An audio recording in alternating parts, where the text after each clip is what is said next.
Hello everyone, this is Terry with Futures.io, and as always, I would like to thank you for joining us today. It is my pleasure to welcome back Ernest Chan for today's webinar, Challenges of Financial Data Science and Machine Learning.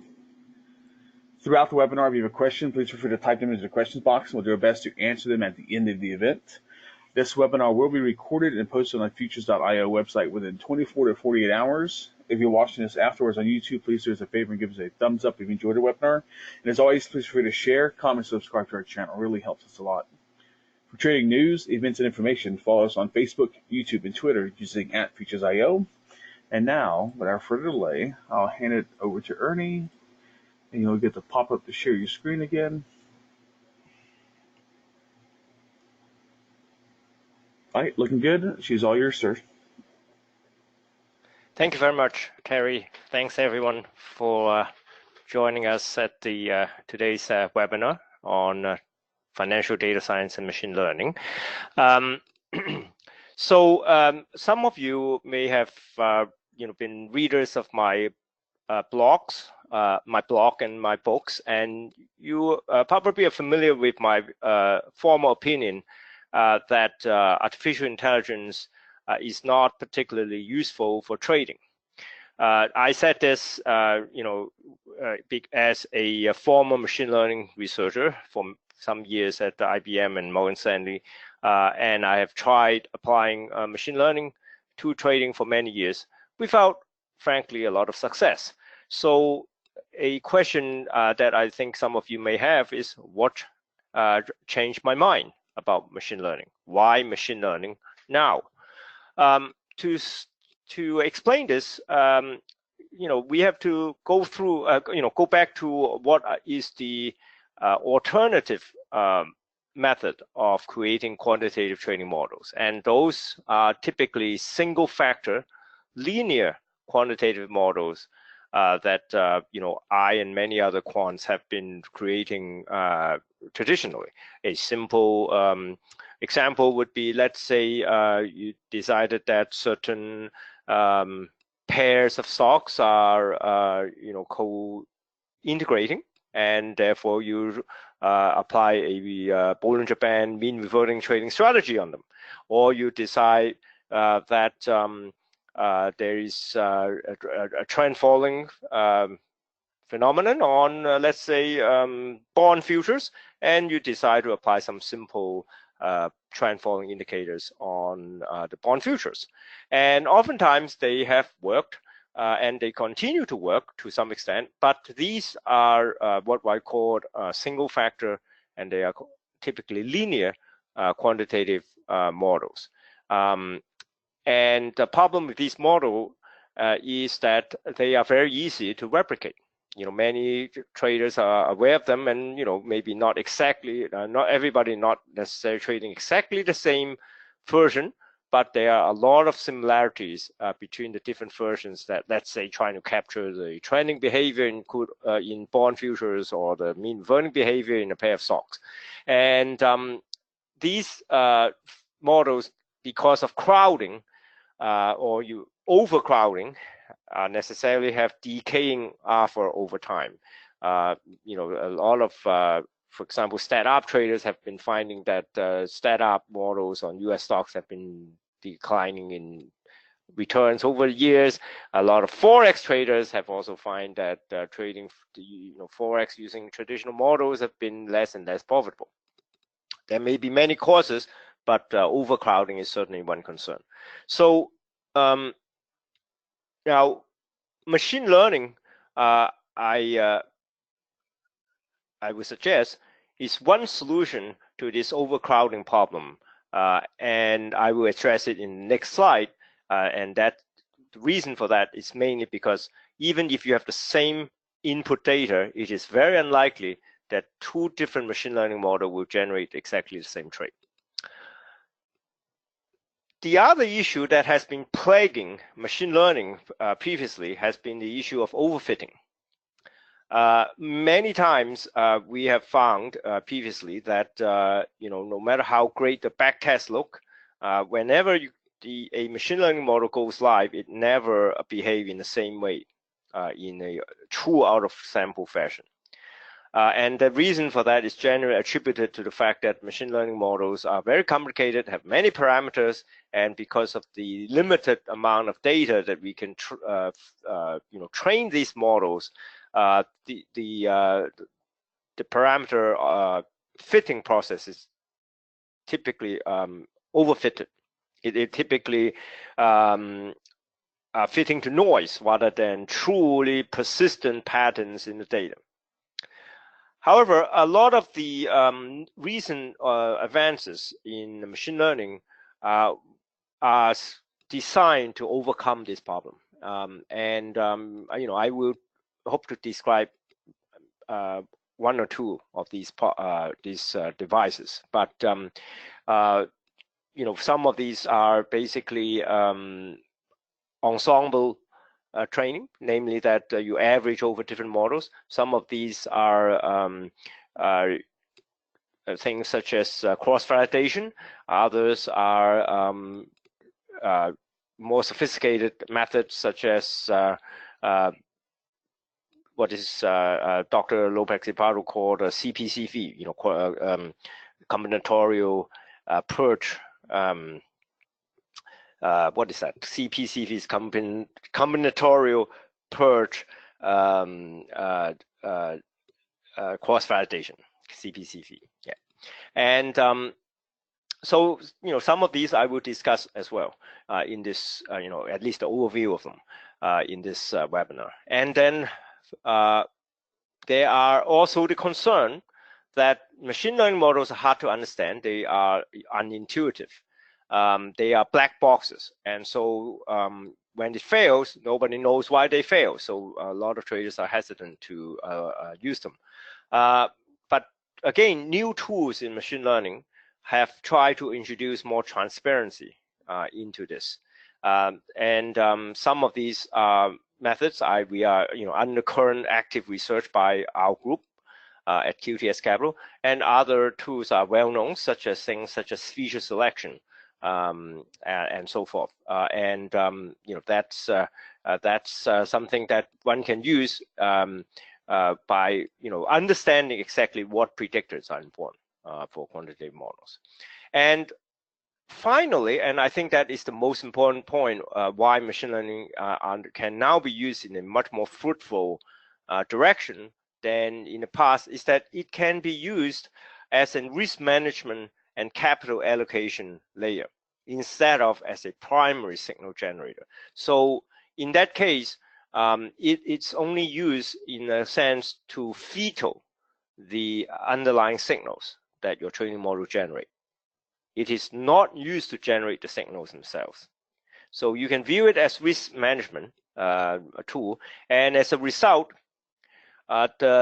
the problem of overfitting and the lack of transparency become reduced, because at worst, it causes you to miss a few good trades. It is not going to generate new trades which will ask you to take more risk. So it can only, at worst, decrease both returns and risk.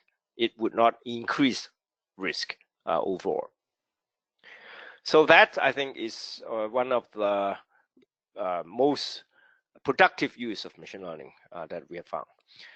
So let's take a look at the contrast between the traditional quant models and machine learning trading strategies. In traditional quant models, we have just a few predictors, maybe even one. For example, pair trading, the only signal that you generate is the spread usually. Let's say in trend following, again, it's only the returns that are useful.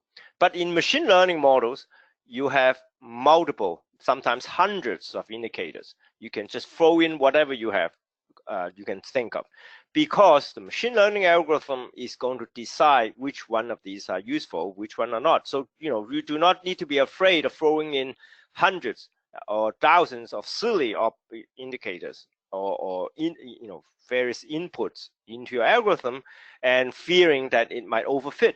Because the job of the machine learning algorithm is to decide which one of these indicators are statistically significant, and the rest will be eliminated in the final model. So actually, feature selection can be intrinsic a core part of machine learning algorithm, and you know, in that sense, overfitting is taken care of internally. The second point contrast is between the input, the nature of the input to a traditional quant model, which is typically only price and fundamentals. And the reason we can only deal with these well-known inputs is because traditional quant models are typically a very simple analytical or mathematical model. You know, and a simple mathematical model can only deal with simple input. A mathematical model cannot deal with hundreds of input, many of which are of dubious importance or dubious relevance.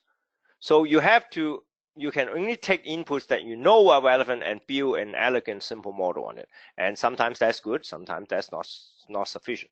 Whereas for machine learning models, typically you can take any number of data sources, including alternative data, news, credit card transactions, weather, satellite imagery, what have you. You throw them all in, and again, let the machine decide if any of it is relevant to prediction. The third contrast is between linear and nonlinear. I alluded to that earlier. Typically, traditional quantitative models are linear, a simple linear regression, or sometimes there's not even a linear model. Sometimes it's just, you know, if a indicator is greater than a certain threshold, by. So it's not exactly linear, but it's like a step function. Whereas for machine learning, typically you have a very complicated structure. If you want to express it mathematically, it's highly nonlinear, and sometimes cannot even be expressed simply as a mathematical function, because it is perhaps a logical conjunction is more relevant to these kind of machine learning models. Traditional quant models are also, you know, the good thing about it is that it's intuitive, but the bad thing is that because it's intuitive, it's easy to replicate. You know, most traders, you know, are smart, and you know, at least profitable ones, and everybody, many people have caught on to the same inefficiency in the market, those that are easily observable by a observant human, and so they are easy to replicate. Whereas for machine learning models, they are unintuitive. It captures subtle things which may not be observable to a human trader, and because it is subtle, a lot of times you input the same data, different machine learning model will produce different trading strategies, and that makes it hard to replicate. So it will lessen the problem of crowding. One major problem with traditional quant model is that you can seldom predict the probability of success. You know, you create a Bollinger Band strategy, and you can see that, okay, sometimes it's win, sometimes it's lose. But for a particular circumstance, for a particular trade, it is always the same. You know, if let's say you have a winning ratio of 60%, that's the only probability that you can count. So every time you trade this model, is 60% this trade is going to succeed. That's not very helpful, because it doesn't tell us today, is this trade going to be more successful or not? How are you, going to use this 60%? You either trade it or you don't trade it. You cannot use this prediction of probability of success for each trade decision. Whereas for machine learning, you can compute a probability of success for each trade separately. It's not going to be the same for every trade. It depending on many of the inputs. Each trade will have a unique probability of success, and it will allow you to use that probability either to decide whether to trade or not, or if you decide to trade, how much capital to allocate to it. So that leads us to the next point, which is that in traditional quant model, capital allocation is pretty arbitrary. You can perhaps apply Markowitz portfolio optimization. You can perhaps apply Kelly optimization, which, by the way, I have proven that is the same thing, essentially, Kelly optimization Markowitz for on a portfolio. But those are based on very primitive input, which is essentially based on the past return of the strategy. It's not very smart. But for machine learning, capital allocation can vary every day, regardless of the past performance of the model, because it depends on the multiple inputs that drive the model. And that is much more powerful way for capital allocation, because this is determined by the probability of success. Now, because of the limitations of the quant model, the limitation being that it has to be simple, it is actually harder to overfit. That's well known. And machine learning model, despite all the tools that have been developed in recent years, is still easier to overfit. So we have to concede that defect. But on the other hand, for a traditional quant model, it is somewhat harder to generate multiple backtests in order to access the statistical significance of your trading strategy. The only way to generate multiple backtests is if you were to simulate multiple time series. But simulating multiple time series has its limitation, because a lot of the subtle patterns that a traditional quant model rely on may be destroyed in a simulation. If you don't know exactly what pattern you're trying to trade on and you simulate it, you will not find that pattern. So most of the simulated paths will not be profitable, and you are left with kind of a problem, because you don't know if the simulation actually reflects reality.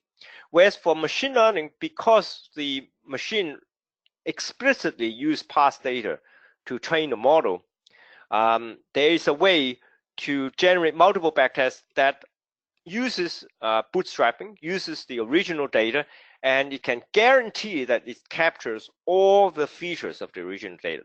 It will not miss anything. You will not be destroying the correlation of features or the subtle patterns in the original data when you generate multiple backtest paths, and that makes it easier to actually ascertain the statistical significance of a trading strategy. And then finally, and that is a point that is often overlooked, and that is we might say is a negative actually for machine learning, is that research and implementation of a traditional quant model is actually fairly easy. It is not impossible to backtest and implement an idea in a matter of days for a traditional quant model, maybe a matter of weeks. But in contrast, building a machine learning model for trading and avoiding all the pitfalls is extremely difficult. It's very labor intensive. So this is a kind of ironic. Many people think of machine learning, artificial intelligence as a labor saving thing. Oh, self-driving car, I can take a nap when I drive, right? It saves you labor. But to build that car, to build the algorithm of a self-driving car is extremely intensive. Extremely labor intensive. Billions of dollars has been spent on it, and we are nowhere near the day that you will see these cars running around in downtown any major cities. Some experts said it's 10 years away. So, and it's similar, situation is similar in finance. It is very, very labor intensive to build a machine learning financial trading model, and we had been doing that for some time now, and we know firsthand how difficult it is to do it right. I mean, it's easy to do it wrong, but to do it right, it is very intensive. So I'm hoping to give a taste of how difficult it is in this quick talk. So typically we can divide the life cycle of developing a trading strategy based on machine learning into 3 steps. The first step is data science. Because the machine learning algorithm typically take in much more complicated data than is suitable for a traditional quant model, the job of cleaning the data and understanding the data and correcting the data, detecting problems in the data become much more important. So data science is a much more important step in financial machine learning than in traditional quant model, where typically you only need to worry about price and maybe fundamentals, and already that's a big problem. I've talked a lot about the problem with price data alone, but with machine learning, you are dealing with much more than price data. You're dealing with alternate data, which is much more challenging to clean and to detect problems of than simple price data. And then, of course, once your data is ready, you have to convert them into features. And there are many ways to convert them into features. Many ways. And whether you do it correctly or not is a major determinant of whether the machine learning will be successful or not. So before you even do machine learning, how to do features engineering is already a major labor-intensive step. Then, of course, you come to the next step, which is the core step, machine learning. But actually, surprisingly, the machine learning step is the easy part, right? You have standard algorithms. Some people prefer logistic regression, the simple things. Some people prefer support vector machines. Many people nowadays prefer random forests, and others like to go straight to the holy grail, deep learning. And in deep learning, there are multiple kinds of networks. Are you going to use feed-forward network? Are you going to use convolution network? Or are you going to use LSTM? There's all kinds of flavors within each. So get complicated. But although it sounds complicated, that is not the job of the machine learner to develop a new machine learning technique. They are standard. They have libraries. So that is actually the easy part. So to actually do the machine learning is something that a high school student can do. I have known some very smart high school students who went on to doing machine learning in university, and their high school project was to use machine learning, and they actually published the results. So believe me, machine learning is the easy part. A high school student can do it. No, you can do it. I can do it. A high school student can do it. The third part is the medium difficulty. So it's interesting, right? The data science is actually the most difficult part. Machine learning is the easy part, and the trading strategy construction is semi-difficult. Once you have the machine learning predictions, there are still many ways to put them to good use, to put them to a good trading strategy. But that part is not as difficult because as a seasoned trader, you should be able to construct a simple trading strategy that make use of the machine learning prediction. It's not that hard, although it does have some nuances. But I am sure that a seasoned trader can handle it. But the only nuance in this particular third step is that, as I said, unlike traditional quant model or unlike traditional technical trading strategies, you have the opportunity to test multiple paths, multiple backtests, create multiple backtests using the same data and the same machine learning algorithm, and find out if the good result you get is a fluke or whether it is actually repeatable among many different random scenarios. So that's the only twist in the trading strategy construction part that is different really from traditional model. So to talk a little bit more about the data science part, which is, as I said, actually the most difficult part of financial machine learning, I'm supported in this sentiment by many much more important people. For example, Arvind Krishna, IBM Senior VP of Cognitive Software, said that 80% of the work with an AI project is collecting and preparing data. And I have heard people saying even 90%. So do not be surprised if you are spending 80 to 90% of your time in a financial, if you're not actually, if you're not spending at least 80% of your time on data scrubbing, you're doing something wrong with financial machine learning. Because everybody else is spending 80 to 90% of the time. If you're not spending it that much, you're doing something wrong. You're skipping some steps. So specifically, what are the challenges of financial data science? Even for simple price data, we have a lot of problem with a lot of data set. Company names are not unique. They change.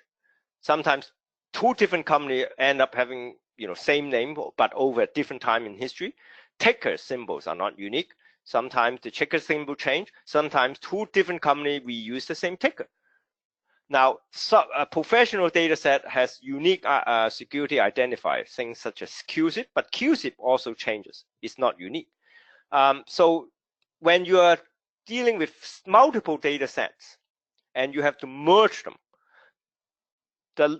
this kind of issue becomes a major problem, because unless all of these different data come from the same vendor, which is very unlikely, you're not going to have something called a security master, which is a sort of a key to linking up different price series and different data series together, because they are the same, belong to the same stock or same company. It's a major problem. Of course, there's data split and data dividend adjustment, which usually trip up a lot of non-financial machine learner. People who are not familiar with finance, but who are data scientists or machine learners come into finance and get immediately tripped up by this notion of adjustments in financial data. And then there's survivorship bias, pervasive problem in financial data. Simple things such as hey, non-farm payroll numbers, right? Non-farm payroll number, how can it be, or GDP? Well, what they report in real time and what you see in the historical record could be very different, because they get revised over time. And that is not kosher for backtesting. Revised numbers are not kosher for backtesting. You have to use point-in-time numbers for many things, and this is not easy to find point-in-time version of some of these numbers. Look-ahead bias in earnings data. You say, well, earnings, how can it be, and I'm talking about actually earnings announcement, not even the actual earning per share. I'm talking about the earnings calendar. Even just something as simple as determining when a company actually make an earning announcement is full of look-ahead bias. It's just incredible. And then we have now, and that is all these just traditional data. We are not even talking about alternative data. We are already spending months just fighting problems in traditional data. But if you're going into the alternative data realm, there's even more serious problem, because you have no idea. There's nothing to compare with. At least with earnings data, you have multiple vendors, and you can check Yahoo, and you can check CompuStat, and you can check Bloomberg. And eventually you're going to get the right answer. But with alternative data, typically the vendor provide is unique, right? That's the whole point why people want this data, is because only one data vendor is selling it. But well, how do you know this data vendor got it right? Well, there are methods that we have developed to figure that out, but it is not easy, not foolproof. And then finally, in machine learning, we have a lot of categorical features. For example, let's say you have 3 articles. Let's say talking about news sentiment. You have 3 articles about Microsoft today. One article is judged to be directly about Microsoft, and the other might have a feature that says it is only tangentially about Microsoft. So you have, and the third one might also be tangentially related to Microsoft. So you have a categorical feature which says relevant or not relevant. Well, how are you going to average categorical features? Do you just average them as 1 minus 1, 1 minus 1 minus 1? Do you just average them, or is there a better way? So dealing with categorical feature is not common in traditional quant model, but it is very often the case in machine learning that you have to deal with categorical features. Actually, a better example. For example, you want to know if a news item that mentioned trade war is going to be good for the S&P, right? Is every mention bad, or is some mention good and some mention bad? So the presence of the word trade war is a categorical feature in a news item. And well, if you have 10 news items and some of them have trade war mentioned and some of them don't, how are you going to deal with these features? Do you just average them? Do you sum them? or do you take a conjunction, or do you take a disjunction of all these categorical features? So anyway, it's lots of nuances, lots of ways to deal with them. I certainly would not have time to deal with all these nuances today in 1 hour, but I can highlight example just talking about changing symbols. For example, in the old times, there is a company called PCS, which turns into T-Mobile. That's a simple change. We can handle it easy, as long as you know that PCS is the old ticker symbol for T-Mobile, is okay. But there are cases where the same symbol split into two, like Google split into 2 classes of stock. If you are a subscriber to a certain stock data provider, you will have find that this data provider has duplicated the history of Google, GOG, and stick it onto the GOGL history. So all of a sudden, there are 2 stocks with identical prices in the past. That is not possible. You could, when you are applying an automated trading strategy to it, you will get double the signals. You might make double the money, but that is not realistic because you actually have 1 stock at a history. So this is a problem of the data vendor.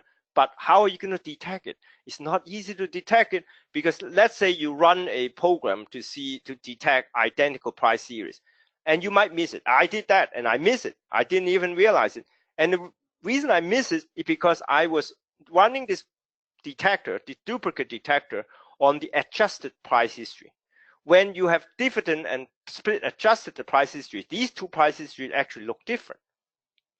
So they don't send an alert to me, tell me that you have duplicate stocks. It's only when you unadjust them that you find that you have duplicate price series in the data set. So this subtlety, it may not be able to kill your machine learning program, may not have a big effect, but it can.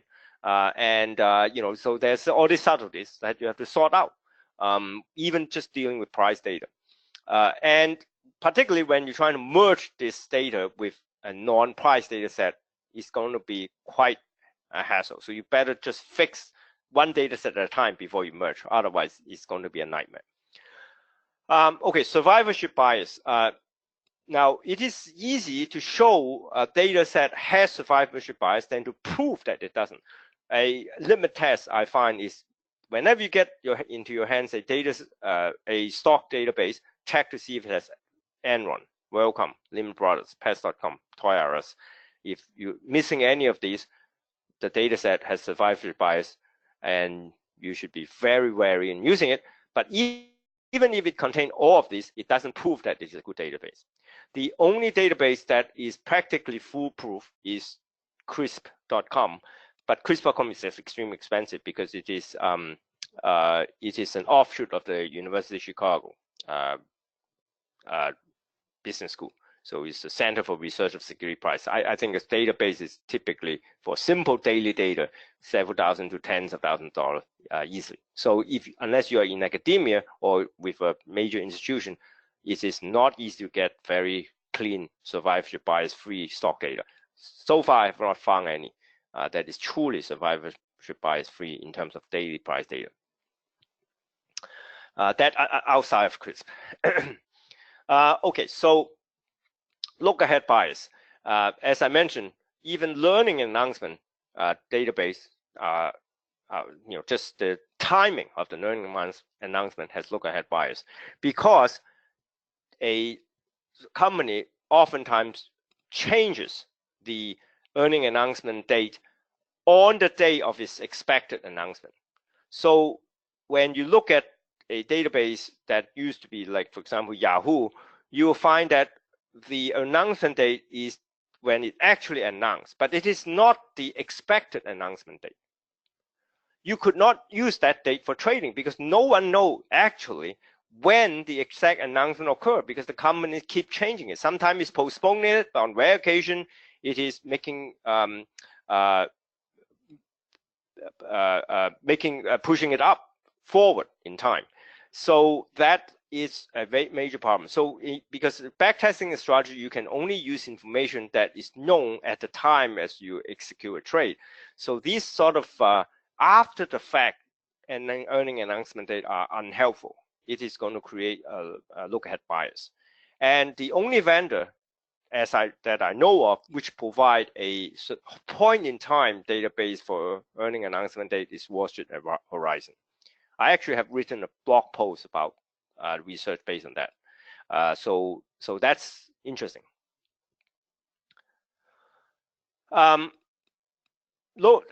But of course, not only earning announcement date has look-ahead bias. Fundamental stock database also had look-ahead bias.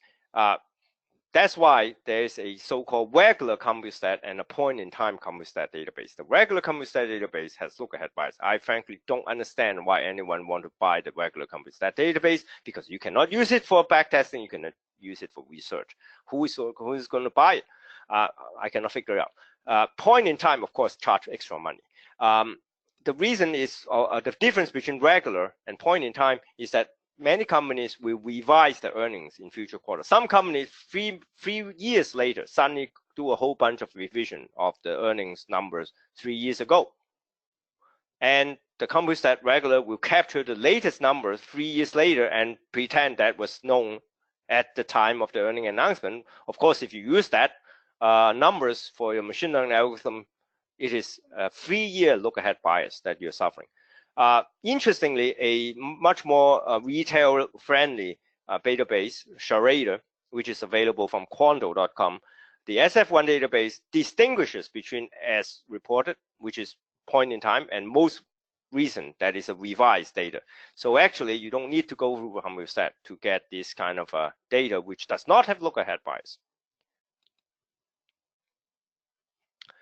Okay, finally, we get to alternative. All these data problems were simply so far only about traditional data, and that's already a tremendous problem. It's just uncountable number of problems that you have to deal with before you even start constructing a trading strategy. But if you are going to be ambitious enough to use alternative data, let's say specifically news sentiment data, there's a whole different ballgame. One of the vendors that we look at, for example,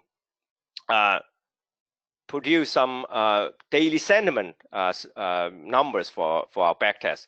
And but if you look at the historical time series, you will find that it looks like this. It's suddenly the maximum and minimum of this sentiment data jump, have these continuous breaks at some point, and that is because they change the model that they create daily sentiment. And you might say that, well, this is some vendor, maybe it's just you paying for bad data. It's a unique situation. Well, some people might heard of Google flu trends. Google, in a few years ago, tried to predict flu by looking at how many people search for flu-related items. It had committed 2 major problems. It completely missed the H1N1 flu, and then it overestimated the flu season by almost 200%. Then they discontinued it. It's a complete disaster. And you say, wow, my goodness, Google, leader in machine learning, all the smartest brains are sitting there, and they committed such major. Yes, they do. And why? Because the guy who created the Google flu trend machine learning model forget that their data come from the Google search engine, which changes every few months. It's continuously being adapted. So their input data, in other words, suffer regime breaks, suffer structural breaks, just like the new sentiment data that we are looking at. And that created major problem, of course, for the predictive model. Predictive model doesn't know that your data has this structural break. So when you look at alternative data like this, I advise you to look at the overall statistics closely during exploratory data analysis, because without knowing how they generate these new sentiment, or like how Google generate their Google flu trend, you can tell from the overall time series behavior of the statistics that this data has structural breaks, cannot be used as input to machine learning. Something is seriously wrong. So everybody think Google is God, but I can tell you from this major debacle that I would not sit in a Google-made self-driving car unless it's been tested for 10 years in extreme circumstance, because I am very, very afraid that Google is taking a very cavalier attitude towards data science. Okay, so now you can say, okay, that's it. That's enough about the data science. So let's go on to the easy part of machine learning, which is which model to use. We distinguish between shallow and deep models. Shallow models are things such as linear and logistic regression. They have very non-hierarchical structure and they have very little non-linearity. But they typically work very well with few features. Some people might not even regard linear regression as machine learning, but it is machine learning because you have to fit a number of parameters to get your prediction. That's machine learning, right? The fact of that you need to fit it to data, that's machine learning. And the fitting procedure is automatic, so that's machine learning. And they typically work pretty well with small number of features. But when you have a lot of features, they don't work so well, because when you have a lot of features, there tend to be non-linear interactions between the features, and some of these features tend to be redundant. It produces collinearity, and that is going to make a linear regression predict very poorly.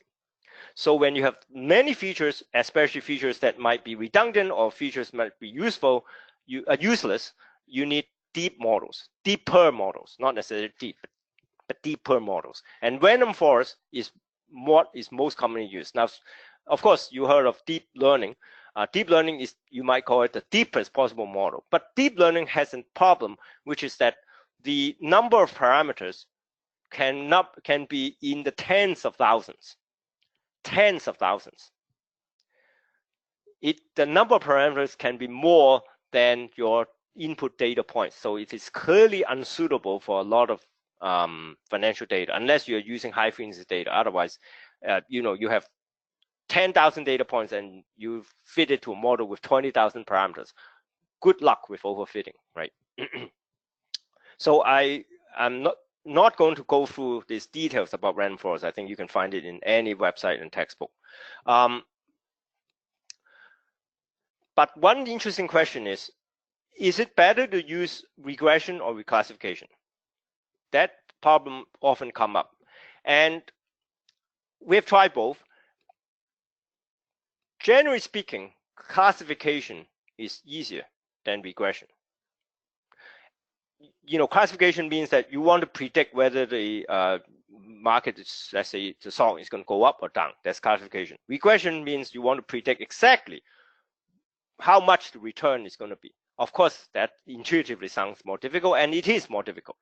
Now, some people say, okay, can I use the output of a regression model to predict the sign? So, for example, I predict the stock is going to go, the return is 0.05, tomorrow. 5% go up 5% more, or something like that.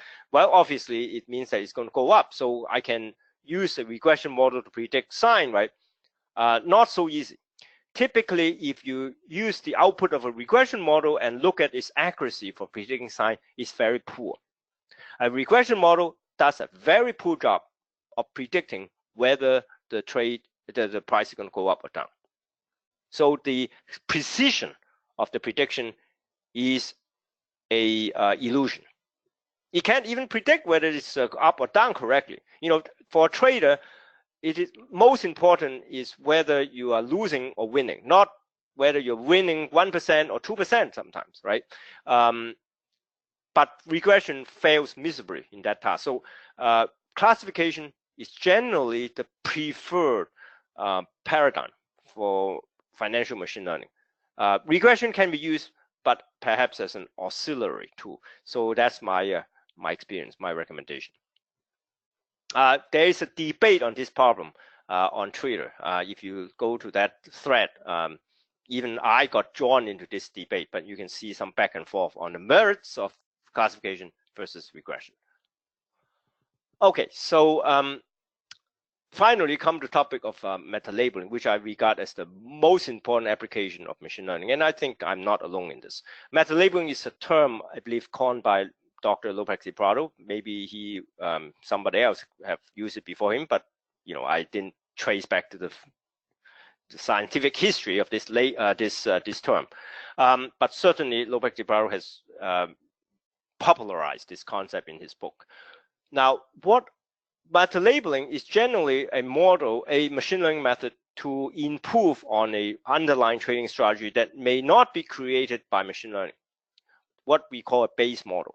What is a base model? A base model could be a simple, shallow machine learning model that is created by a regression model, right? Linear regression or logistic regression.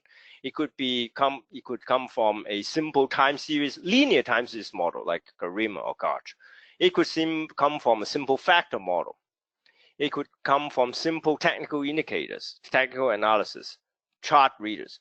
And it could come from even fundamental or even discretionary strategy. You say, hey, how can discretionary strategy be used as a backtest? Of course you can, because in discretionary strategy, you know in the past what are the returns of the trades. All we care is the returns of every trade that the strategy made, or the daily return of the strategy, or the whatever per trade or per minute, doesn't matter. It doesn't care how these returns were obtained. So discretionary strategy generate exactly the same output as a highly quantitative model and are equally suitable for meta-labeling. And that is sometimes surprises many of my clients. I told them, hey, we can apply meta-labeling or machine learning to a strategy, and this guy said, hey, but I'm a discretionary trader. I don't have a quantitative model for you to backtest. I said, I don't need your model. I don't need to backtest your strategy. All I need is the past history of your trade, and we can do meta-labeling on it.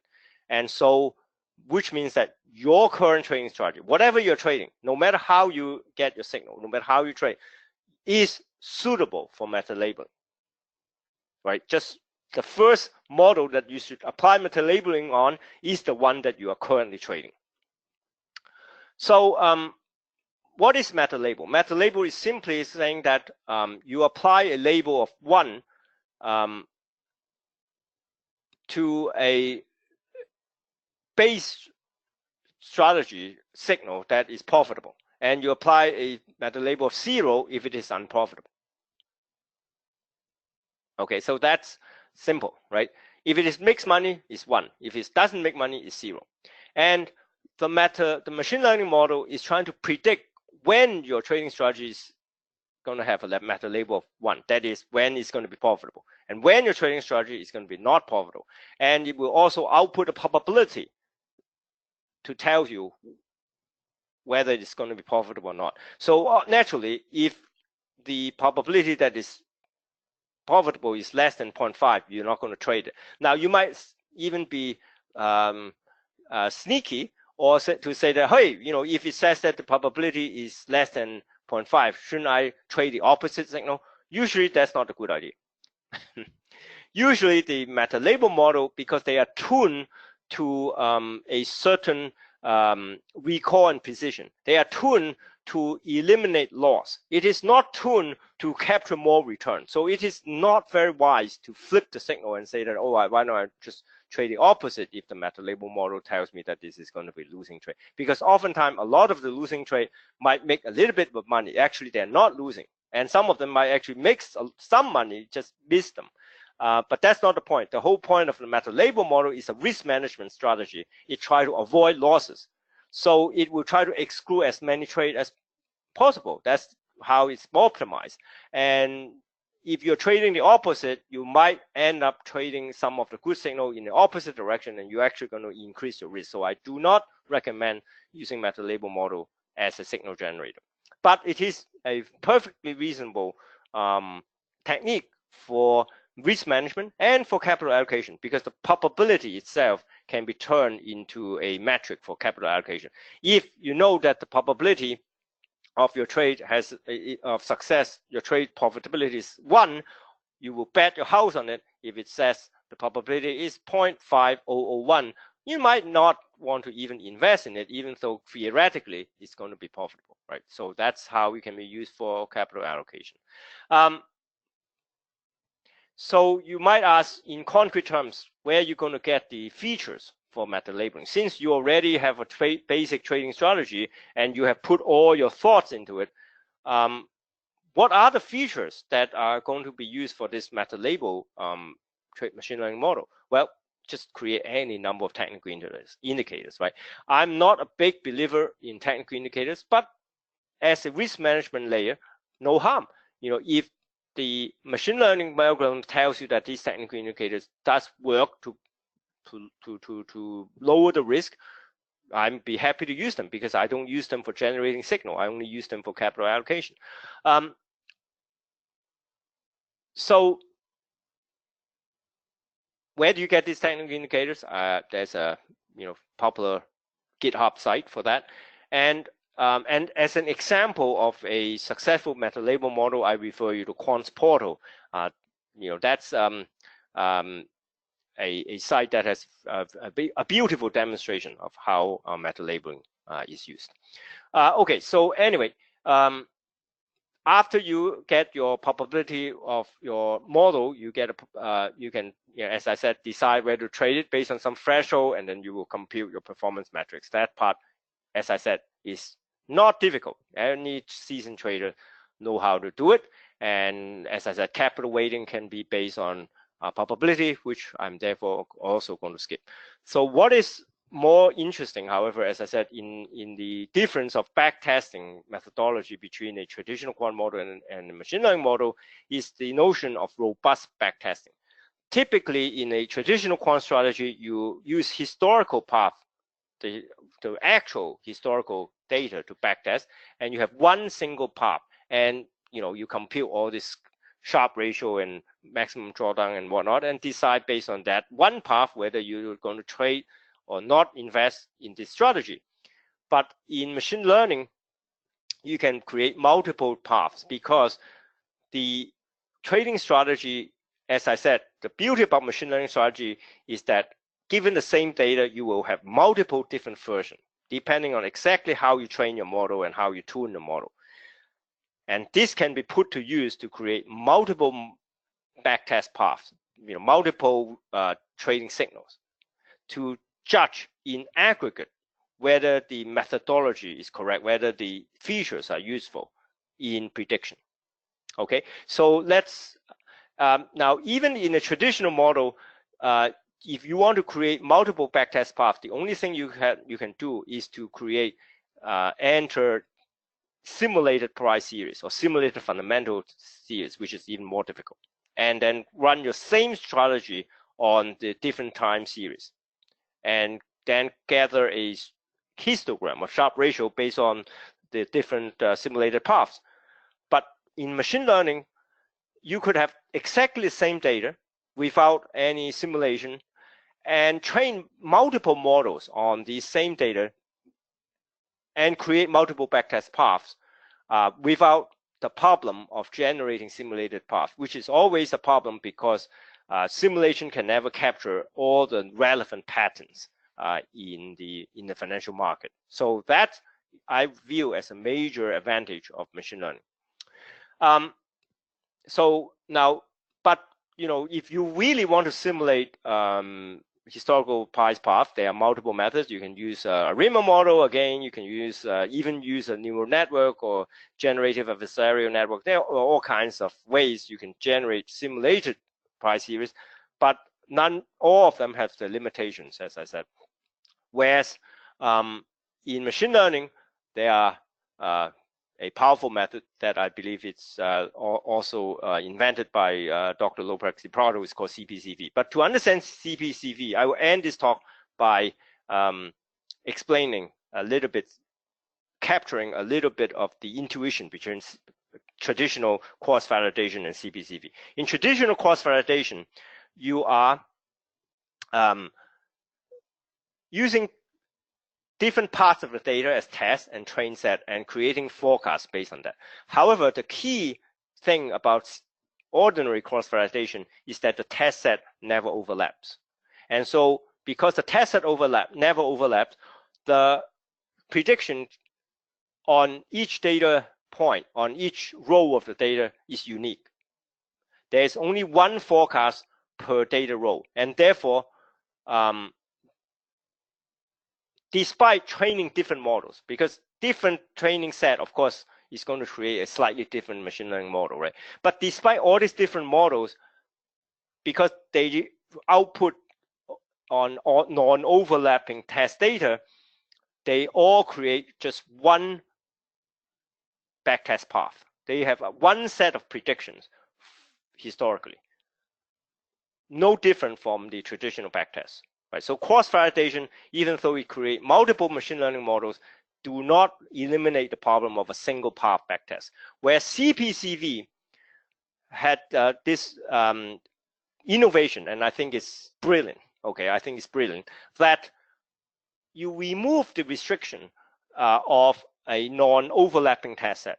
In fact, you deliberately create overlapping test set using the training data. Therefore, on each day, on each row of the data, you get multiple predictions from multiple different machine learning models. And because of this multiple prediction per day, you are allowed to create different backtest paths. You suddenly have different backtest paths. Now, the numerics is complicated, and the way to implement them is also complicated. So I refer you to Dr. Lopez-Lipardo's book, but I want to convey the gist of it, which is the uniqueness of cross-validation in terms of non-overlapping test set and the multiple targets, the overlapping test set, which enable you to have multiple prediction per row of data. That's the crucial difference, and that is what allows you to have multiple backtest paths in CPCV. And I think, as I said, a brilliant idea.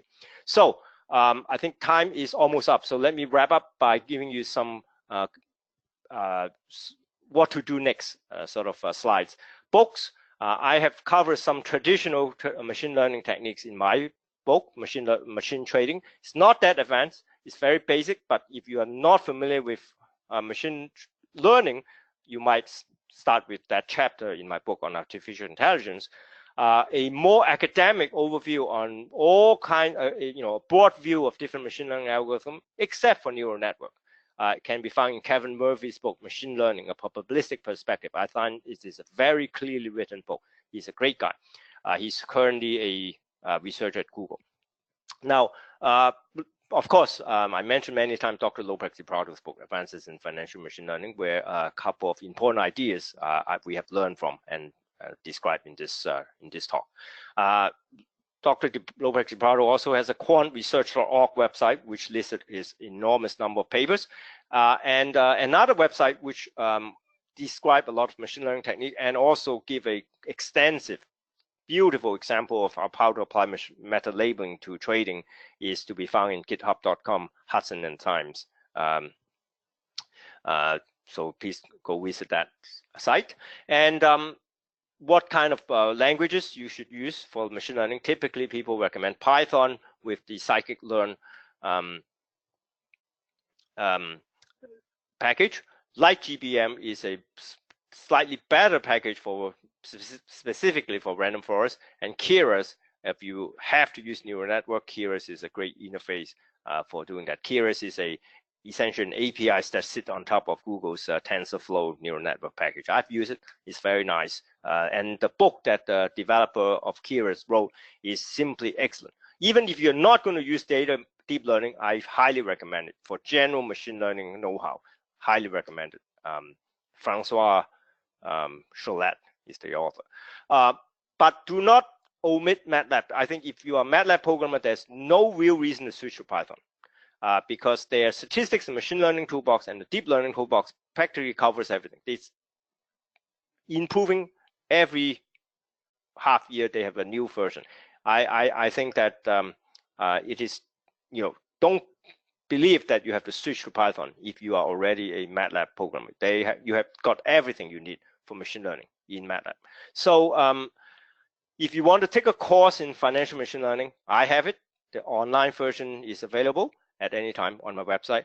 The in-person version will be held in London, December 9 to 11th. 3-day course, full day course. And the least you can say about it is that the food is excellent at our workshop. So thank you very much. My talks, not only this one, but all my talks, all my important talks in the last 10 years can be downloaded from my website. So thanks very much again for inviting me to give this talk here, and I'm open to some questions. Okay. If you have any questions, please feel free to type them in and I'll ask them to Ernest. Can you explain further why machine learning tells you probability of success regarding both logistic regression and random forest? Yes, actually, the whole purpose of a logistic regression is that you are fitting the log probability of an outcome, 1 or 0. So all the machine learning algorithms are essentially output probability as an output, and you are typically using that probability to decide which outcome, at least for a classification problem. A regression problem is different, so that's why I usually think about classification problem. Classification problem is usually more useful for financial machine learning. So in a classification problem, the output is the probability of the classes. Is it going to be going up or is it going to go down? What's the probability? So that's basically a standard output of any machine learning algorithm for classification. Okay.